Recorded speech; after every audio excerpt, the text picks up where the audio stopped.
Hey everyone, this is Karen Waxman, founder of Retail MBA. Today we're going to be talking about wholesale office supplies. So if you have a great wholesale office supply product, this training will give you some things to think about in regards to selling your wholesale office supplies to retail. With that said, let's get started on today's training. All right. So let's talk about what I would do if I was selling an office supply product. The first thing I would do is I wouldn't do what everybody else does. What everybody else does with office supplies is they'll go after Office Depot and Office Max and start there.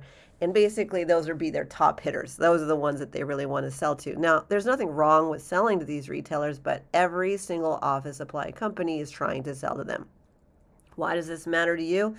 It is a problem because when a buyer sees the same products all day, every single day, and she's looking to purchase something new, and she's office supply a retailer and very niched out, all she does is see your competitors' products and better and bigger and working with bigger brands and so forth.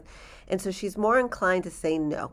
It's just common in our industry where it's common to say no when the buyer is actually looking at every possible angle of an office supply product. Whereas if you sold to a retailer like Walmart or Target or anywhere that sells, even Michael's stores, whatever it is, retailers that can buy office supplies that are not totally niched out, they're actually more intrigued by looking at new products. You would think that the niche retailers would be the first go-to move, but as a sales professional, I found that those ended up being the ones that were harder to convert initially, and the ones that were a little bit outlandish, not exactly what all your competitors are thinking about going after, are the ones that generate the most amount of revenue. Now, doesn't mean that you shouldn't go after Office Depot, Office Max, you should, but just recall that I said that if for some reason they're rejecting you, it doesn't really matter because all you need is one yes from one chain store. And the more obscure the chain store, the better. Meaning maybe Ace Hardware can buy your product, or 7-Eleven can buy your product, or like some sort of retailer can buy your product that is not something that most people think about in your industry. And you get them to say yes. The retailers are actually looking for products that are not risky. And for them, when you are selling a product at any chain store, you tend to be less risky in their eyes because somebody took a chance on you. And that's usually when they decide to start working with you. So my recommendation is don't get your heart broken. If they say no to you, go to all the different retailers, find one to say yes, and then it becomes a domino effect. And then you go back to the Office Depots and the Office Maxes of the world, and then you get what you want. I see it all the time. People cower away after they didn't get what they wanted initially, and they think that there's something wrong with their product and so forth because the retailer said no to them. It's not really that. It's just usually your strategy, and you don't quite understand how retailers operate and so forth. Obviously, there's so much more to say about that, but the essence is don't stick to what everybody else is doing, which is to reach out to the only few retailers and so forth. One thing to consider also with chain stores is they don't always have a lot of room for office supply products. And so one thing to think about if you go to an aisle at a chain store and they only have one section for office supplies, that concerns people and makes you wonder whether or not you should sell to them. One thing to consider is there anywhere else in the store your product could fit? Is it a gift item? Because there are gift buyers who can buy your product.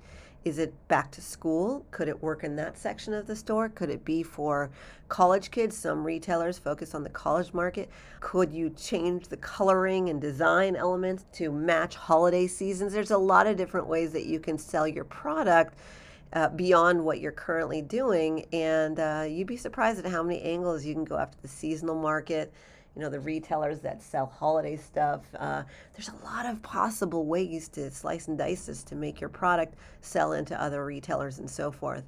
Bottom line is that there is a lot of opportunity there, and all you need is just one hit, one retailer to say yes to your product, and then you'll see that there's a nice domino effect that occurs. And when I say domino effect, other retailers start suddenly being interested in your product. Happens to my clients all the time. They start with no sales, and then they get that one retailer, and all of a sudden they're in 5, 6, 7 stores. It doesn't always happen that way, but it can happen that way, and I want that for you because one chain store order can mean millions of dollars to your business and your bottom line. If you want to learn about your industry and your category as a whole, there are trade shows that you can go to. One example is the Office and School Supply Trade Show is an option for you. And the reason you want to do that is just to take a look at your competitors, what's going on, who's selling a lot, who's not, how they're packaging, what they're doing. and just start talking to people and getting involved in your local community of people who sell similar products with trade associations and so forth. There's a lot of things you can do to generate and grow your sales, but I just want to give you some ideas to think about, that it's nice to have community, and especially people who are like-minded doing similar things. It's good for you to get involved and see what's going on in your industry and your category. Anyways, if you are interested in learning more, we actually have a full training that's 90 minutes long.